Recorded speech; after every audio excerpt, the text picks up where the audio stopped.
Hello നമസ്കാരം. എൻ്റെ എല്ലാ കൂട്ടുകാർക്കും എൻ്റെ പുതിയ മറ്റൊരു വീഡിയോയിലേക്ക് സ്വാഗതം.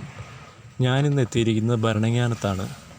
ഭരണങ്ങാനം എന്ന് പറയുന്നത് എൻ്റെ വീടിൻ്റെ അടുത്തുള്ള സ്ഥലം തന്നെയാണ്. വീടിൻ്റെ അവിടെ നിന്നൊരു 3 കിലോമീറ്റർ അകലെയാണ് ഭരണങ്ങാനം സ്ഥിതി ചെയ്യുന്നത്.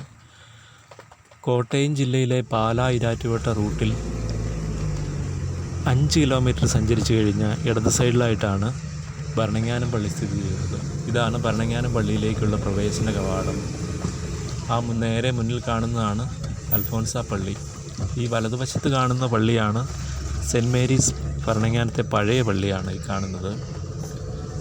അവിടെ നിന്നും കുറേ കൂടി നേരെ മുന്നോട്ട് സഞ്ചരിച്ചു കഴിഞ്ഞാൽ അൽഫോൻസ പള്ളിയിലേക്ക് പോകാം.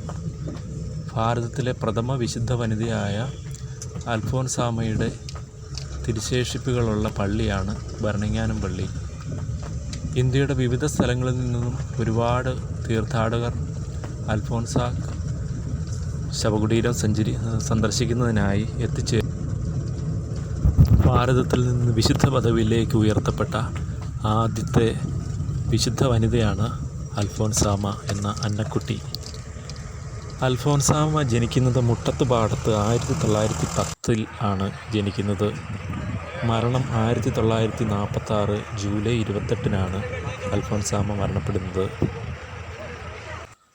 അങ്ങനെ നമ്മളിപ്പോൾ പള്ളിയുടെ മുൻഭാഗത്ത് എത്തിയിട്ടുണ്ട്. മുൻഭാഗത്ത് ടോംബ് ഓഫ് സെൻറ്റ് അൽഫോൻസ എന്ന് എഴുതി വെച്ചിട്ടുണ്ട്. ഇന്നൊരു ഇട ദിവസം ആയതുകൊണ്ട് വലിയ തിരക്കില്ല. ഞായറാഴ്ച ദിവസങ്ങളിൽ പൊതുവെ നല്ല തിരക്കായിരിക്കും.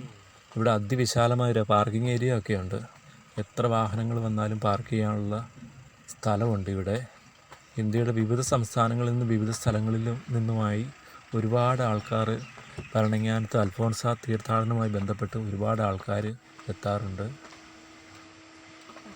1986 ജോൺ പോൾ മാർപ്പാപ്പയാണ് അൽഫോൻസാമ്മയെ വാഴ്ത്തപ്പെട്ടവളായി പ്രഖ്യാപിച്ചത്. ഇതാണ് പള്ളിയുടെ ഉൾഭാഗം. ഈ പള്ളിയുടെ ഇടതുഭാഗത്തായിട്ടാണ് അൽഫോൻസാമ്മയുടെ കബറിടം സ്ഥിതി ചെയ്യുന്നത്. ധാരാളം വിശ്വാസികൾ വന്ന് കബറിടത്തിങ്കൽ വന്ന് പ്രാർത്ഥിക്കുന്നുണ്ട്. കബറിടം തൊട്ട് വണങ്ങുന്നുണ്ട് ആൾക്കാർ.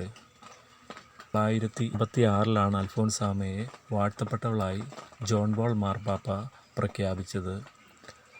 അന്ന് ഈ പള്ളി ചെറുതായിരുന്നു. അതിനുശേഷം പള്ളി അല്പം കൂടി എക്സ്റ്റെൻഡ് ചെയ്ത് വലുതാക്കിയതാണ്. ഇതാണ് ഭരണങ്ങാനം പള്ളിയിലെ ശവക്കല്ലറയാണ് ഈ കാണുന്നത്.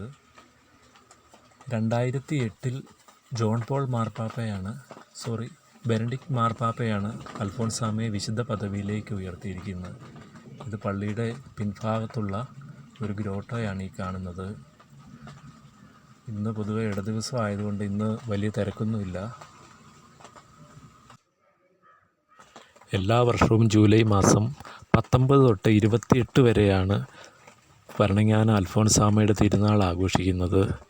അന്നേ ദിവസം ഭാരതത്തിൻ്റെ വിവിധ സ്ഥലങ്ങളിൽ നിന്നായി ഒരുപാട് ആൾക്കാർ അൽഫോൻസ പള്ളിയിൽ ഭരണങ്ങാനത്ത് എത്തിച്ചേരുന്നുണ്ട്. ഈ കാണുന്നതാണ് ഭരണങ്ങാനത്തെ പ്രധാന പള്ളിയായിരുന്ന പഴയ പള്ളിയാണ് ഈ കാണുന്നത്. ഭരണങ്ങാനം സെൻറ്റ് മേരീസ് പള്ളിയാണ് ഈ കാണുന്നത്. ഈ പള്ളി ഭരണങ്ങാനത്തെ ഫൊറോന പള്ളിയാണ്, മെയിൻ പള്ളിയാണ് ഈ കാണുന്നത്. അൽഫോൻസ പള്ളിയിലെത്തുന്ന തീർത്ഥാടകരെല്ലാവരും തന്നെ ഈ സെൻറ്റ് മേരീസ് പള്ളിയിലും കയറിയിട്ടേ പോകാറുള്ളൂ. ആനക്കല്ല് പള്ളി എന്ന പേരിലും ഈ പള്ളി അറിയപ്പെടുന്നുണ്ട്. ഭരണങ്ങാനം മെയിൻ റോഡിനോട് ചേർന്ന് തന്നെയാണ് ഈ പള്ളിയുള്ളത്. ഇത് ഭരണങ്ങാനം ടൗൺ തന്നെയാണ്. തൊട്ട് താഴെയുള്ളത് ഭരണങ്ങാനം ടൗൺ തന്നെയാണുള്ളത്. ഭരണങ്ങാനം പള്ളിയോടനുബന്ധിച്ച് ഒരുപാട് സ്കൂളുകളും കോൺവെൻറ്റുകളും ഒക്കെയുണ്ട്. ഇതൊരു ഭരണങ്ങാനം സ്കൂളാണ് ഈ താഴെ കാണുന്നത്. താഴെ കാണുന്നതാണ് മെയിൻ റോഡിനപ്പുറം ഉള്ളതാണ് സ്കൂള്.